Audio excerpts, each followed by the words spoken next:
दोस्तों, कल्पना कीजिए आप देश के सबसे बड़े गायक हैं। आपकी आवाज पर करोड़ों लोग फिदा है। हर निर्माता, हर निर्देशक, हर संगीतकार आपकी एक हाँ के इंतजार करता है। और फिर एक दिन आता है, आप रिकॉर्डिंग खत्म करके बाहर निकलने ही वाले होते हैं, तभी बंद दरवाजे के पीछे से एक आवाज आती है, नहीं, ये गाना किशोर नहीं गा पाएगा, किसी और को बुलाओ। बस एक ही पल और पूरा आत्मविश्वास हिल सकता था।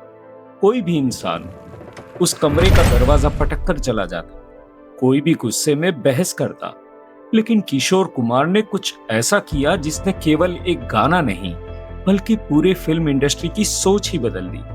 आज की कहानी एक रिकॉर्डिंग सेशन की नहीं है, बल्कि एक कलाकार के आत्मविश्वास की कहानी है। आते हैं लोग, जाते हैं लोग। 1974 मुंबई सिटी। रिकॉर्डिंग स्टूडियो के बाहर एम्बेसडर कार्स खड़ी है।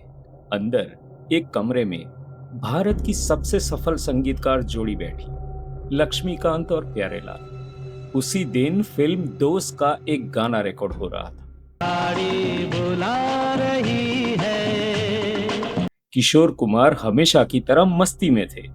रिकॉर्डिंग, हंसी मजाक, मिमिक्री और सिर्फ आधे घंटे में गाना पूरा। सभी खुश थे।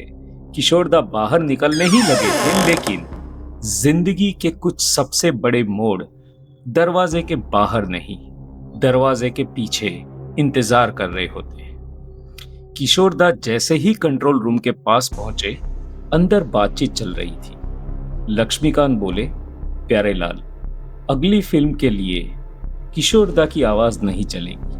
शाम की रिकॉर्डिंग के लिए रफी साहब या मन्ना डे को बुला लेते हैं। प्यारेलाल ने पूछा, क्यों? इतना अच्छा तो इस फिल्म के गाने को गाया है किशोरदा ने। उत्तर आया, ये गाना बहुत ऊंचा है, किशोर नहीं कर पाएगा। बस यही शब्द, कोई गाली नहीं, कोई अपमान नहीं, लेकिन एक कलाकार के लिए उसकी क्षमता पर शक करना सबसे बड़ा वार होता है। अब सोचिए, अगर आप किशोर कुमार की जगह होते तो आप क्या करते? शायद गुस्सा, शायद बहस, शायद स्टूडियो छोड़ देते। लेकिन किशोर कुमार दूसरे लोगों की तरह नहीं सोचते थे। दरवाजा खोला, दोनों संगीतकार चौंक गए। किशोर कुमार मुस्कुरा रहे थे, गुस्से का 1% भी नहीं। उन्होंने सिर्फ इतना कहा, शाम की रिकॉर्डिंग कैंसिल कर दो। कमरे में सन्नाटा छा गया। फिर उन्होंने मुस्कुराकर कहा, आज मैं ही तुम्हारा रफी हूं और मैं ही तुम्हारा मन्ना डे।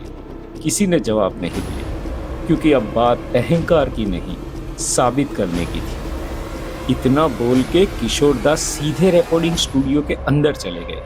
हालांकि उन्होंने न गाना सुना था, न शब्द पढ़े थे।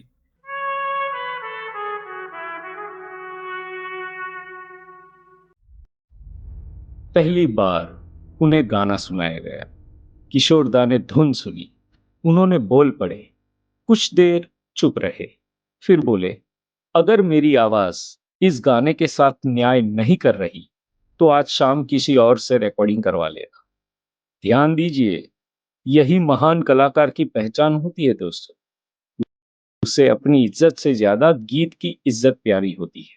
और फिर माइक ऑन हुआ, टेप घूमने लगी। स्टूडियो में इतिहास रिकॉर्ड होने वाला था। पहला टेक, दूसरा टेक, तीसरा टेक। लक्ष्मीकांत लगातार कहते रहे, और ऊपर, और ऊंचा, और ताकत।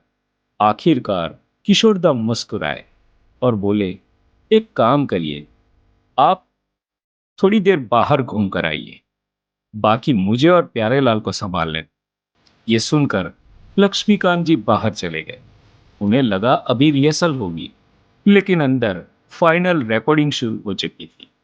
जैसे ही गाना किशोरदा ने शुरू किया, रुक जाना नहीं, तू कहीं हार के।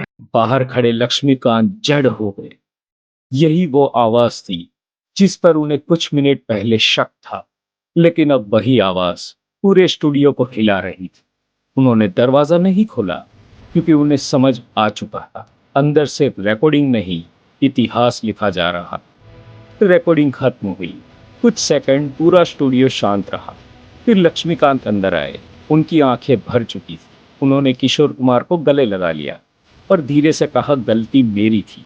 कभी कभी एक महान कलाकार दूसरों को जवाब शब्दों से नहीं, अपने काम से देता है। सूरज देख रुक गया है।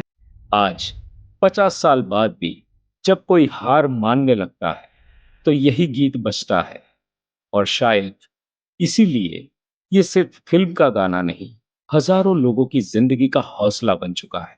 और शायद उस दिन अगर किशोर कुमार गुस्से में स्टूडियो छोड़ देते तो भारतीय संगीत अपनी सबसे प्रेरणादायक रिकॉर्डिंग में से एक खो देता।